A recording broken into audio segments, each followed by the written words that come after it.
Hey guys, in a case where you do not have screen recording on your control center, here is an easy way to add screen recording to your control center. So the first step is to go to your settings, to control center, go to more options and look for screen recording.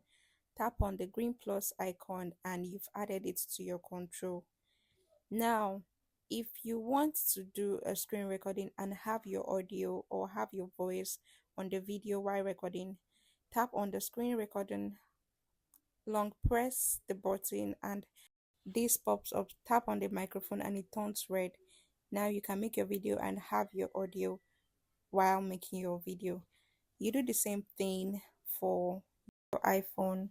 Follow the same steps to add the screen recording button on your control panel for your iPhone, just as I did on the iPad. So, guys, for more tips like this, please do not forget to hit the subscribe button. Thank you for watching. See you guys in my next video. Bye.